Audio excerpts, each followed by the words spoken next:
은혜 받으실 하나님의 말씀은 에스겔서 11장 14절에서 25절까지의 말씀입니다. 구약 성경 1163면에 있습니다.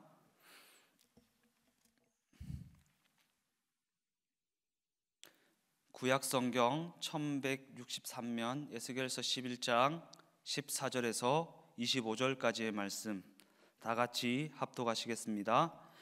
야훼의 말씀이 내게 임하여 이르시되, 인자야, 예루살렘 주민이 내 형제 곧 내 형제와 친척과 온 이스라엘 족속을 향하여 이르기를, 너희는 야훼에게서 멀리 떠나라. 이 땅은 우리에게 주어 기업에게 대신하신 것이라 하셨나니, 그런즉 너희는 말하기를, 주 야훼의 말씀에 내가 비록 그들을 멀리 이방인 가운데 쫓아내어 여러 나라에 흩었으나 그들이 도달한 나라들에서 내가 잠깐 그들에게 송소가 되리라 하셨다 하고, 너는 또 말하기를, 주 야훼의 말씀에 내가 너희를 만민 가운데서 모으며 너희를 흩은 여러 나라 가운데서 모아내고 이스라엘 땅을 너희에게 주리라 하셨다 하라.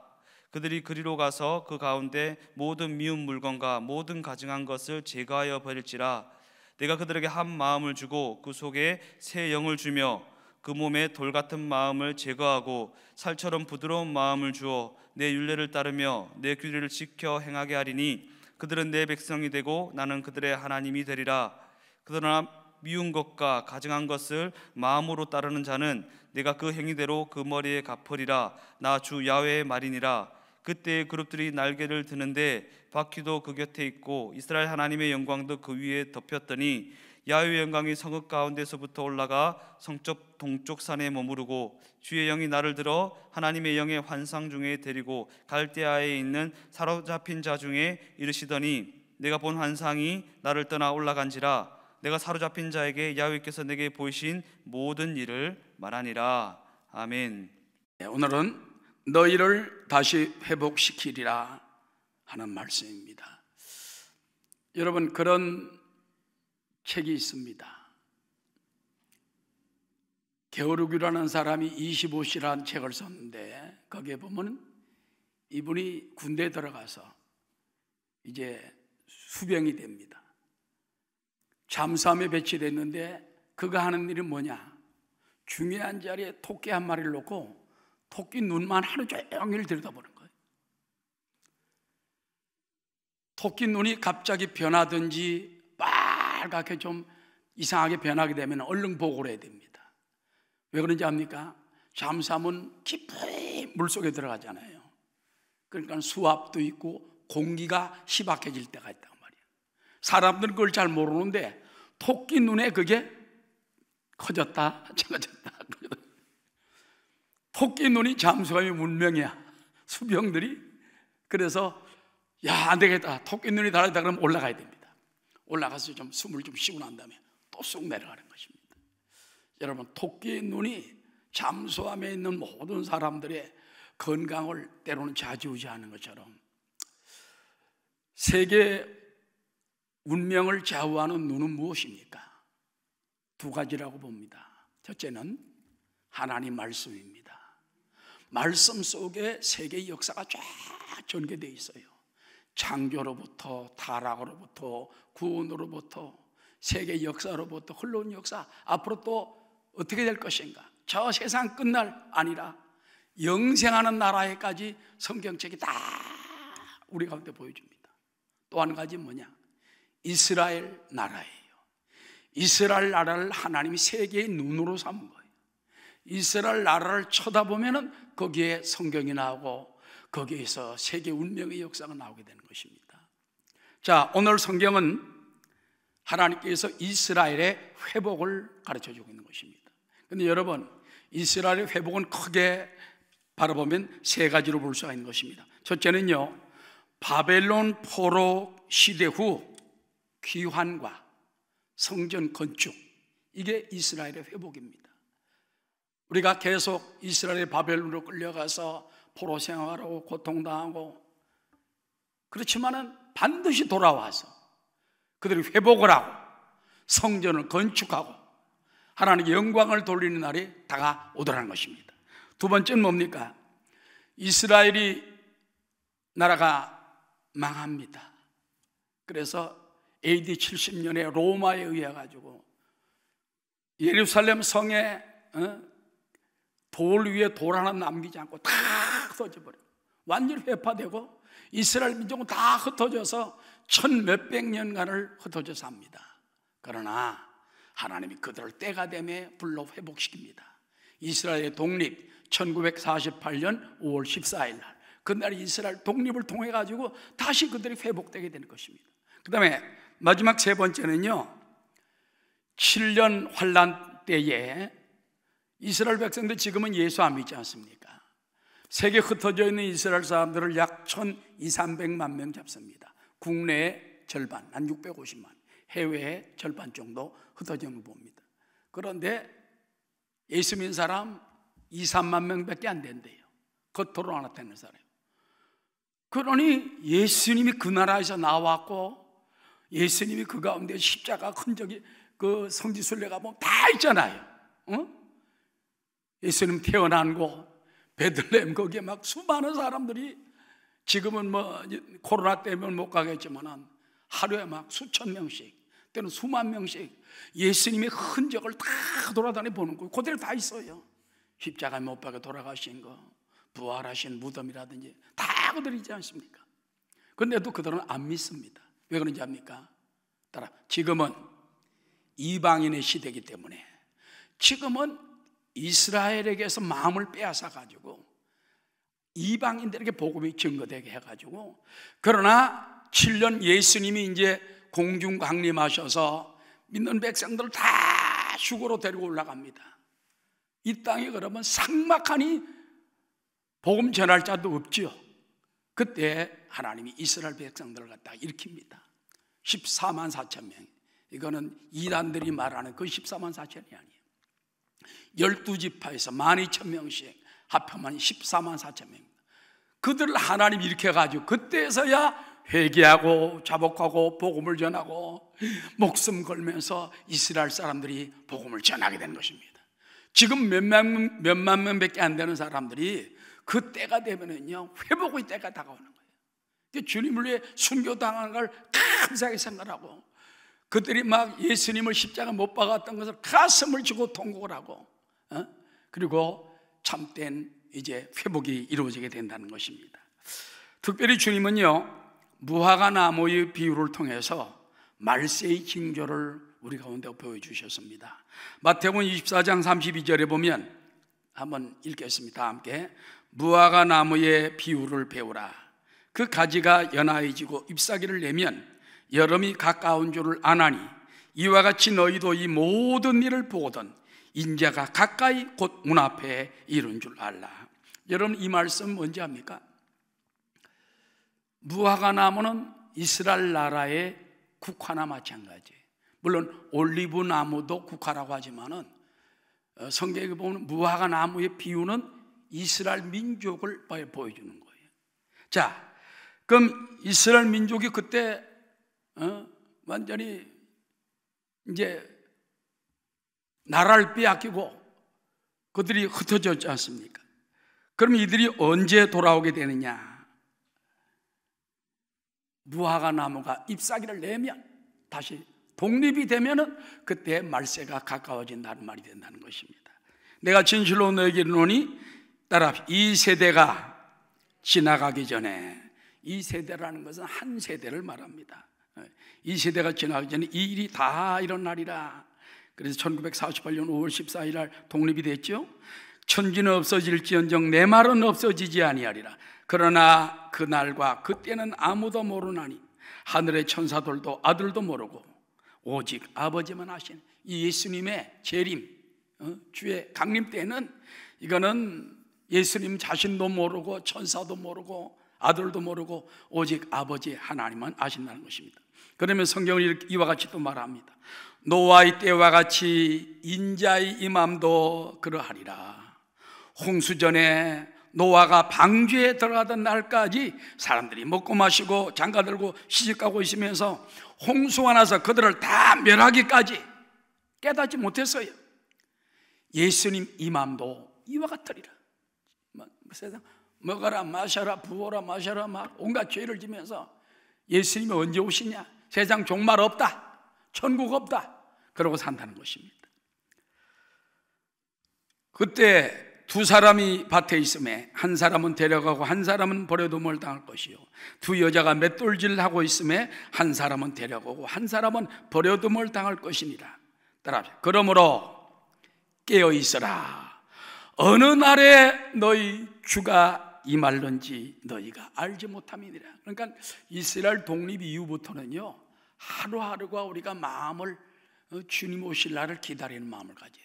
10처녀 중에 미련한 5처녀는 그저 준비하지 못했으나 지혜로운 5처녀는 기름을 충분히 준비했죠. 깊은 밤중에 주님이 오라 하실 때 들림받은 것처럼 우리도 기름 준비한 신앙, 말씀도 준비하고 성령도 충만히 준비하고 헌신도 준비하고 하나님을 위해 힘쓰고 애쓰는 여러분 되시기를 주의 이름으로 축원합니다. 예수 믿는 것은 받은 증거 많도다. 예수 귀한 예수 믿음 더욱 줍소서. 자, 오늘 우리가 말이 나왔으니까 말이지, 참고로 이 무화과 나무라는 무화과 이 과일은요, 다른 과일에 비하여 수확량이 그렇게 많답니다. 걷어들이는 게 많대요. 그리고 그 무화과라는 조그마한 열매 속에는 비타민, 미네랄, 단백질, 분해 효소인 피신이라는 것을 다량 함유하고 있어서 소화가 잘 되고, 소화 안 되는 사람은요, 무화과란 열매를 먹으면 소화가 된다며. 그 다음에 주독 알죠? 술 너무 많이 마셔가지고 이게 무화과 나무를 먹으면 주독이 싹 빠진다는 겁니다. 난 안 먹어봐서 물어봤어요. 그 다음에 서양에서는 건강식으로 소비되고 있으며 특히 당분 함량이 많아 견과, 잼, 젤리, 술, 양갱, 주스 등의 원료로 이용된다고 합니다. 또 원예 연구소에 의하면요, 무화과는 옛날부터 민간요법으로 의학적 효험이 많았답니다. 동의보감 및 민간요법에 보면 설사할 때, 각혈, 피를 토할 때, 또 위가 상했을 때, 신경통, 피부질환, 구충제, 내가 의사도 아닌데 왜 이러는지 모르겠다, 빈혈, 부인병 등에 쓰인다고 하며 주산지 주민들은 치질, 사마귀 등 치료에 무화과 그 유액을 바르면은 깨끗이 낫다라는 것입니다. 이건 백과사전에 나와 있는 거니까 저를 원망하지 마시기 바랍니다. 발라서 나면 감사하고 안 나면 할 수 없는 거고. 그런데 여러분, 무화과 나무는 이스라엘의 상징이에요. 우리는 이스라엘 날 통해서 하나님 우리에게 주신 복음도 받아들이고 축복도 받아들이고 무화과 나무처럼 풍성한 치료의 은혜도 늘 받아들이는 여러분 되시기를 주의 이름으로 축원합니다. 자, 그럼 오늘 성경에 보니까는요, 에스겔서 11장에 이스라엘의 회복을 주님이 말씀하십니다. 먼저 보면은 예루살렘에 남아있던 사람들이 저 바벨론으로 끌려간 친척, 형제, 또 믿음의 큰 사람들 갖다가 망신을 줘요. 망신. 그래서 예루살렘의 잔류자들이 끌려간 형제들을 멸시하고 망은 말하는 것입니다. 자, 14절부터 16절까지 다 함께 야훼의 말씀이 내게 임하여 이르시되, 인자야, 예루살렘 주민이 내 형제 곧 내 형제와 친척과 온 이스라엘 족속을 향하여 이르기를, 너희는 야훼에게서 멀리 떠나라. 이 땅은 우리에게 주어 기업이 되게 하신 것이라 하셨나니. 여러분, 예루살렘에서 바벨론으로 포로로 끌려간 사람은요, 보통 사람들이 아니에요. 그 이스라엘의 중요한 직분을 받았던 사람들, 또 귀족의 자녀들. 그때 다니엘, 사드락, 메삭, 아벳느고 다 갔잖아요. 다 귀족들 자녀들이에요. 왕족들, 귀족들. 그러니까는 그 끌려간 그 친속들, 형제들인데도 불구하고, 당신들 저 바벨론에 가서 돌아올 생각하지 마. 거기서 살든지 죽든지 알아서 해. 여기는 이 하나님이 우리 남은 사람에게 준 땅이야. 이건 우리 기업이야. 여러분, 환난 당할 때 그냥 그걸 고소하게 생각을 하고 말이지, 안 된 사람들 위로하지 못할 망정 망언을 하고 욕하는 그들을 볼 때 얼마나 딱한지 알 수가 없는 것입니다. 여기 보니까 너희 모든 혈육들아 야훼에게서 멀리 떠나라 그렇게 말합니다. 예, 현대어 성경에 보면 너희들은 주님에게서 멀리 떠나 있다. 백성들아 예루살렘에서 멀리 떨어져라. 영원히 오지 마라. 여기서 말하는 바로 너희라는 사람들은요 바벨론 포로로 끌려간 사람들입니다. 그래서 주전 593년 에스겔과 함께 바벨론으로 포로로 끌려갔던 많은 귀한 사람들이에요. 근데 그들을 갖다가 망신을 주고 오지 못하게 말하는 것입니다. 저들이 얼마나 강팍했던가 우리는 알 수가 있어요. 그 다음에 또 뭐라고 말하는지 압니까? 이제 이 나라 이 땅은 우리 소유가 되었다. 너희는 아니야. 우리 소유야. 이 말은 너희들은 이제 이스라엘 국민도 아니다. 예루살렘은 너희 땅이 아니다. 바벨론 왕에게 굴복한 너희는 이제 우리 국민에서 제외되었기 때문에 돌아올 생각하지 말아라. 여러분, 하나님께서는요 그런데 예레미야를 통해 가지고 좋은 무화과 나무가 끌려간다고 그랬어요. 남아있는 사람은 오히려 나쁜 무화과 나무고 끌려간 사람들이 좋은 무화과 나무라고 미리 예언을 했습니다. 예레미야 24장 3절에 보면 야훼께서 내게 이르시되 예레미야야 내가 무엇을 보느냐 하시매 내가 대답하되 무화과 이온데 그 좋은 무화과는 극히 좋고 그 나쁜 것은 아주 나빠서 먹을 수 없게 나쁘니이다 하니 야훼의 말씀이 또 내게 임하니라 이르시되 이스라엘의 하나님 야훼께서 이같이 말씀하시느니라 내가 이곳에서 옮겨 갈대아인 이 바벨론 땅입니다. 갈대아인의 땅에 이르게 한 유다 포로를 이 좋은 무화과 나무같이 잘 돌볼 것이라. 그 다음에 보면요 남아있는 사람은 나쁜 무화과 나무라는 거예요. 그러니까 하나님께서는 오히려 하나님이 존귀 여기는 사람을 고난을 더 집어넣게 하는 거예요. 포로 생활하게 하고 고난을 깨닫게 하고 거기서 눈물을 흘리게 하고 거기서 기도하게 만들고 예루살렘을 사모하게 만들고. 여러분 그 우한 코로나19로 말미암아 세계가 엄청난 변화가 일어나지 않습니까? 온 세계가 비상사태입니다. 유럽에서는요 다 막았어요. 이제는 미국에서도요 비상사태를 걸어가지고 뭐 얘기 들어보니까는 트럼프 대통령이 상원에다가 1천조 원 어마어마한 돈을 갖다가 비상사태로 신청을 했단 말을 들어봤습니다. 우리나라도요 전시작전 상하실이라고 하죠. 워룸이라고, 전쟁룸이라고. 그걸 앞으로 이제 대통령이 주관하면서 이 나라를 갖다가 앞으로는 코로나도 문제지만은 경제가 문제예요. 경제가 조그만 소상공인들이 다 무너지는 거예요. 직장도 제대로 못 가. 그래서 이거 뭐 수출도 안 되죠. 수입도 안 되죠. 기가 막힙니다. 이제 비상사태에 걸린 거예요. 이럴 때 우리는 정말 하나님께서 우리 가운데 늘 도와달라고 기도하는 여러분 되시길 바랍니다. 이 엄청난 변화를 통해서 교통이 끊어져서 비행기, 배, 전철, 차량 다 통제됐습니다. 집회, 문화, 대중모임, 교회 예배까지 통제를 받습니다. 문명이 달라졌어요. 마스크 써야 되고 손 자주 씻어야 되고 그 다음에 소독제가 문화가 됐습니다. 이제는 온라인으로 예배를 드리고 있는 것입니다. 그런데 우리나라에서는요 감사하게도 조금 수그러지고 있다는 거예요. 할렐루야.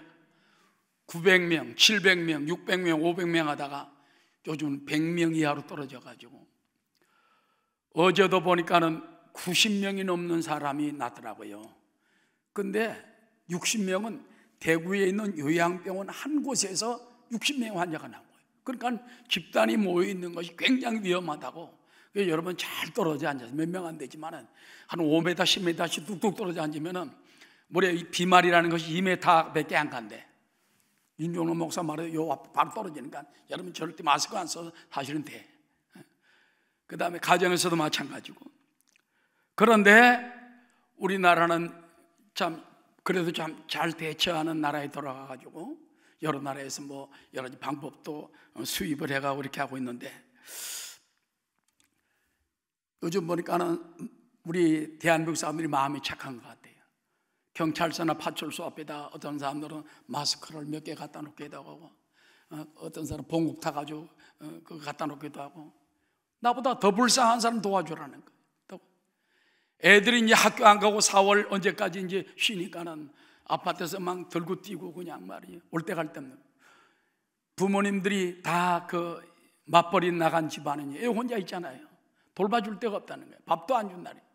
어떤 단체에서는 주먹밥을 만들어가지고 그런 애들만 또 나눠주고 있더라고요. 그래서 우리는 이런 교회를 통해서 착한 마음을 우리가 배워야 할 줄로 믿습니다. 우리 교회가 도울 길이 없는가? 우리 교회가 선한 일을 할 길이 없는가? 우리가 기도하고 또 바라보게 되시기를 주의 이름으로 축원합니다. 저도 보면은 이제 우리 주의 종들과 함께 아침마다 늘 이렇게 기도하고 새벽 기도하고 이렇게 하지만은 성도들 명단을 다 가지고 제가 기도합니다. 저하고 우리 김영훈 목사님하고 또 주의 종들 각 교육고 기도하는데 그게 뭐 몇천 명 되지요. 쭉 기도할 때 보면은 이름 알고 봉사 많이 하던 분들 보면요 가슴이 찡해요. 늘 교회 와서 찬양하고 봉사하고 해서 근데 몇 주째 못 보니까 그래서 하나님 축복해 달라고, 자녀들도 지켜달라고. 할렐루야. 여러분, 주님께서는 이 환난을 당하는 우리 백성들 좋은 무화과 나무처럼 하나님이 지켜주시기를 주의 이름으로 축원합니다. 자, 그래서 주님께서 에스겔을 통하여 주는 말씀이 있습니다. 저들은 예루살렘에 남은 자들은 저렇게 나쁜 말을 하지만은 나는 아니다. 너 에스겔아, 너 그들에게 말해서 내가 그들에게 위로가 되고 성소가 되겠다고 말을 하라는 것입니다. 16절에 그런즉 너는 말하기를 주 야훼의 말씀에 내가 비록 그들을 멀리 이방인 가운데로 쫓아내어 여러 나라에 흩었으나 그들이 도달한 나라 중에서 내가 잠깐 그들에게 성소가 되리라 하셨다 하고. 여러분, 성전은 예루살렘에 있습니다. 바벨론으로 포로로 쫓겨나니까 성전이 없어요. 교회가 없어요. 예배드릴 장소도 없어요. 어디가 할 데도 없습니다.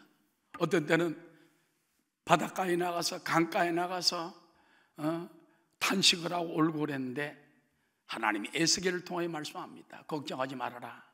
내가 너희들을 여러 군데 흩어놓았지만은 내가 너에게 친히 성소가 되리라. 그러니까 하나님은 보이지 않잖아요. 두세 사람이 모여서 주님이 여기에 계시다, 야훼 하나님이 우리와 함께 계시다, 찬양하며 감사하며 기도하며 또 생각나는 말씀을 읊으며 묵상하며 그렇게 신앙을 이어가게 된다는 것입니다. 지금 우리는 이제는 그거보다 낫죠. 교회 모든 예배가 다 이렇게 중계가 되니까는 얼마나 여러분이 좋습니까? 포로민들은 멀리 쫓기고 열방으로 흩어져 난민이 되었으며 성전도 없는 황량한 타국에 살게 되었으나 걱정하지 말아라. 내가 너와 함께 있겠다. 내가 너희 성전이 되겠다. 할렐루야. 예루살렘에는 여러분 성소는 있었지만은요 믿음들이 없었어요. 우상숭배 빠져가지고 어떤 때는 막 성전 구석에다가도 우상을 내놓고 그걸 섬겼으니까 하나님이 얼마나 진노했어요.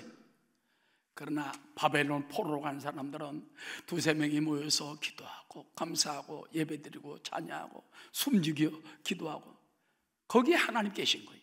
오늘도 비록 성전에 못 오고 집에서 예배드리지만 그곳에 주님이 계십니다. 너희 두세 사람이 내 이름으로 모인 곳에 나도 너희 가운데 함께 있다리라. 아멘. 사랑하는 성도 여러분, 여러분이 예배드리는 가정과 초소가 성전은 아니지만은 주님이 늘 계시고 지켜주시고 내가 너에게 잠깐 성소가 되겠다. 그렇지만 너무 오래 그렇게 하면 안 돼. 어떤 사람 무교회주의로 빠져가지고 야 교회 안 나가보니까 재미가 있네 그러고 안 나오면 안 돼. 주님이 잠깐 동안 한 것처럼 나중에 70년 후에 그들이 바벨론에서 다 돌아왔잖아요. 그런 것처럼 하나님이 축복할 줄 믿습니다. 그 다음에 이제 유대가 회복되게 되면은 가정하는 것을 그들이 다 돌아온 자들이 제거하게 된다는 것입니다. 자, 17절 18절 너는 또 말하기를 주 야훼의 말씀에 내가 너희를 만민 가운데서 모으며 너희를 흩은 여러 나라 가운데서 모아내고 이스라엘 땅을 너희에게 주리라 하셨다 하라. 그들이 그리로 가서 그 가운데 모든 미운 물건과 모든 가증한 것을 제거해 버리죠. 여러분, 예루살렘에 남아있던 사람들은요, 나쁜 무화과 나무예요. 아주 나쁜, 먹을 수 없는 나쁜 무화과 나무. 그들은 우상을 섬겼어요. 하나님께 회개하지 않았어요. 그러나 바벨론에서 70년 만에 돌아온 사람들이 성전의 개혁운동을 일으키는 것입니다. 할렐루야. 그들이 우상을 다 끌어내고 불태우고, 그래서 하나님이 그들을 통하여 새로운 나라를 세우는 거예요. 오늘도 하나님은 영적으로 거룩한 백성들을 통하여 이 나라를 새로 세우기 원합니다. 우리 이런 교회를 통하여 하나님 우리에게 믿음을 주옵소서, 새로운 은혜를 주옵소서. 자, 그렇다면은 오늘 여기 성경에 보니까 큰 두 번째입니다. 내가 너에게 새 마음과 새 영을 주고 규례를 지키게 하리라 그랬습니다. 따라, 내가 너에게 새 마음과 새 영을 주고 규례를 지키게 하리라. 먼저 그들에게 한 마음과 한 영을 주어 새 영을 주어 순종하겠다고 말씀합니다. 19절부터 20절, 내가 그들에게 한 마음을 주고 그 속에 새 영을 주며 그 몸에서 돌 같은 마음을 제거하고 살처럼 부드러운 마음을 주어 내 율례를 따르며 내 규례를 지켜 행하게 하리니 그들은 내 백성이 되고 그들은 나는 그들의 하나님이 되리라. 여기서 한 마음이라는 건요, 새로운 마음입니다. 하나님과 똑같은 마음을 준다. 하나님과 똑같은 마음이 어디서 나올까요? 예수님에게서 나오고, 그 다음에 성령님의 마음이다. 성령이 우리 가운데 들어오게 되면 하나님과 똑같은 마음이 되는 거예요. 그리고 새 영, 역시 성령입니다. 그래서 이스라엘 민족을 회복시키는 데는 새로운 영, 새로운 마음이 필요한 거죠. 오늘날도 마찬가지예요. 우리에게 성령의 권능이 필요합니다. 오직 성령이 너에게 임하시면 너의 권능을 받고 예루살렘과 온 유다와 사마리아 땅끝까지 내정이 되리라. 성령 받고 깨어지고 변화되고 회복되니까 말씀을 지킵니다. 말씀대로 삽니다. 주님께 순종하게 됩니다. 할렐루야. 현대인 성경에 보면 이렇게 되어 있어요. 내가 그들에게 한 마음을 주고 그들에게 새로운 정신을 심어주며 그들에게서 돌처럼 굳은 마음을 제거하고 순종한 부드러운 마음을 주어 그들이 내 법을 지키고 내 명령에 순종하도록 하겠다. 따라, 그러면 그들은 내 백성이 되고 나는 그들의 하나님이 될 것입니다. 구약시대에는요, 무조건적인 은혜가 납니다. 조건적인 은혜예요. 너희가 하나님 말씀에 순종하면 복을 받고 순종하지 아니하면 저주를 받는다. 신명기 28장도 마찬가지 아닙니까? 너희가 내 말에 순종하고 내 규례를 따르고 너희가 말씀대로 따르면 들어가다 복을 받고 나가다 복을 받고 손으로 모든 일 복을 받고 자손 천대가 복을 받지만, 하나님 말씀을 순종하지 않으면 들어가도 저주받고 나가도 저주받고 손으로 한 모든 일이 저주받고 자손 천대까지 저주를 받는 거예요. 우리는 하나님 마음을 내 마음에 담고 하나님 말씀대로 붙들며 순종하고 나가고 부드러운 마음 되시기를 주 이름으로 축원합니다. 에스겔 36장 26절에 보면 같은 말씀이 나옵니다. 또 새 영을 너희 속에 두고 새 마음을 너희에게 주되 너 육신에서 굳은 마음을 제거하고 부드러운 마음을 줄 것이며 또 내 영을, 누구 영을? 내 영, 성령을 너희 속에 두어 너희로 내 율례를 행하게 하리니 너희가 네 규례를 지켜 행할지라. 마지막 때 여러분, 성령 충만 받아야 돼. 성령의 권능을 받아야 돼. 그래서 아버지, 우리에게 지금 성령의 능력이 필요합니다. 성령으로 우리를 정결케 하시고 깨끗게 하시고 새롭게 하여 주옵소서. 우리가 예수 믿으면 주님께서 말씀과 성령을 보내어가지고 우리 변화시켜주고 새롭게 도와주는 것입니다. 고린도후서 5장 15절에 보면 그가 모든 사람을 위하여 대신하여 죽으심은 살아있는 자들로 하여금 다시는 그들 자신을 위하여 살지 않고 오직 그들을 대신하여 죽었다가 다시 살아나신 예수님을 위하여 살게 하려 함이라. 그러므로 우리가 이제부터는 어떤 사람도 육신을 따라 알지 아니하노라. 비록 우리가 그리스도도 육신을 따라 알았으나 이제부터는 그같이 알지 아니하노라. 그런즉 누구든지 그리스도 안에 있으면 새로운 피조물이라.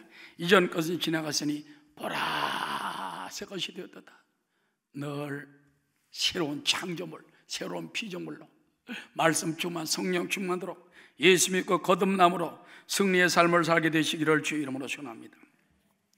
그러나 가증하는 것을 따르는 자는 심판하리라. 자, 그렇게 돌아왔어요.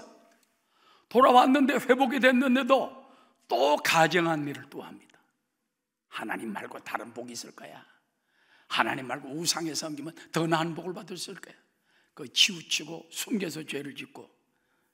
21절에 보면 그러나 미운 것과 가증하는 것을 따라 마음으로 따르는 자는 내가 그 행위대로 그 머리 위에 갚으리라. 나주 야훼의 말이니라. 여러분, 우리 성도들은 주님과 한 마음을 가지도록 힘써야 됩니다. 몸은 성전에 있는데 마음은 저 세상에서 빙빙 돌아가는데, 어디 있든지 간에 하나님이 나를 보고 계시고 나와 함께 계시고 나를 주목한다는 사실 잊지 마시기 바랍니다. 현대인 성경에 이렇게 되어 있어요. 그러나 그 더럽고 지긋지긋한 우상에 정신이 팔려있는 사람에게는 내가 그들이 행한 대로 갚아주겠다. 이것은 나 주 야훼의 말이니라. 이제 마지막 이제 세 번째 말씀입니다. 오늘 성경에 보니까는 하나님께서는요, 바벨론으로 많은 사람이 포로로 잡혀갔어요. 하나님은 떠난 게 아닙니다. 버린 게 아닙니다. 하나님이 바벨론까지 가셔서 친히 가셔서 거기 가서 그들과 함께하며 그들의 성소가 되고 그들과 붙들어주는 역사가 나타나게 됐다는 것입니다. 반대로 예루살렘에 남아있는 사람은 어떻게 됐을까요? 하나님의 영광이 떠나버린 거예요. 따라합시다. 야훼의 영광이 떠나시다. 자, 22절부터 25절 마지막 말씀 다 함께 읽겠습니다. 그때 그룹들이 날개를 드는데 바퀴도 그 곁에 있고 이스라엘 하나님의 영광도 그 위에 덮였더니 야훼의 영광이 성읍 가운데서부터 올라가 성읍 동쪽 산에 머무르고 주의 영이 나를 들어 하나님의 영의 환상 중에 데리고 갈대아에 있는 사로잡힌 자 중에 이르시더니 내가 본 환상이 나를 떠나 올라간지라. 내가 사로잡힌 자에게 야훼께서 내게 보이신 모든 일을 말하네. 여러분, 하나님의 영이 예루살렘에 있었어요. 하나님의 영, 하나님의 역사가. 그런데 하나님의 영광이 확 떠나는데 어디로 갔습니까? 바벨론, 갈대아, 포로로 잡히는 곳에 갔단 말입니다. 하나님은 우리 중심 가운데 머무르십니다.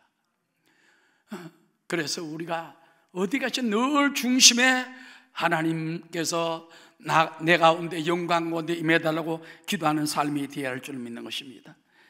자, 스가랴 14장에도 보면요, 14장에 보면은 예수님께서는 마지막 때에 주님이 오실 때 하나가 둘이 되고 또 하나님이 또 역사하시면 둘이 하나가 되는 그와 같은 장면을 우리 가운데 보여줍니다. 이 말씀은 야훼의 영광은 떠났다가 다시 주님이 오시면 다시 하나가 된다는 겁니다. 스가랴 14장 4절에 보면 그날에 그의 발이 예루살렘 앞 동쪽 감람산에 서실 것이요. 감람산 알죠?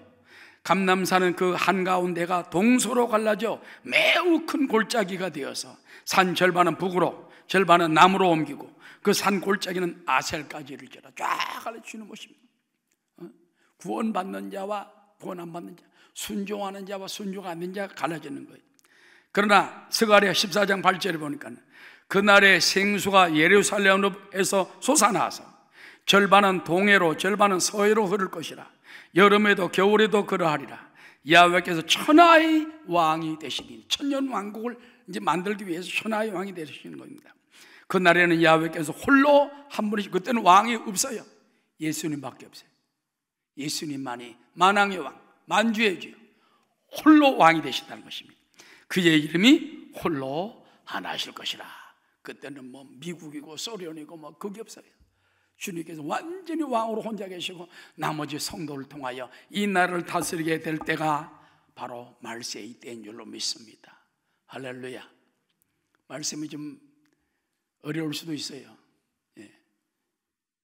그러나 굉장히 깊은 의미의 진리가 있다는 것입니다. 오늘 중대한 몇 가지만 기억을 하십시오. 이스라엘 회복됐습니다. 또 반드시 회복이 됩니다. 우리는 영적 이스라엘 백성입니다. 할렐루야. 영적 이스라엘 백성은 하나님 반드시 회복시켜 줍니다. 이 땅에서도 우리가 주님을 바라보면 바벨론에서 돌아와서 포로들이 나중에 모든 그 예루살렘을 갖다가 다 다스리고 더러운 것들을 제거하는 것처럼 우리도 이때의 어려운 때를 맞이해서 하나님 우리 성도들을 사용해 주시고 우리 순복음 금정교회를 붙들어 주시옵소서. 할렐루야. 그 다음에 주님 다시 재림할 날에 우리 주님과 함께 이 땅에 재림해서 천년왕국을 다스리며 주의 나라를 다스릴 수 있는 저와 여러분이 되도록 기도하고 또 사모하는 여러분 되시기를 주의 이름으로 축원합니다.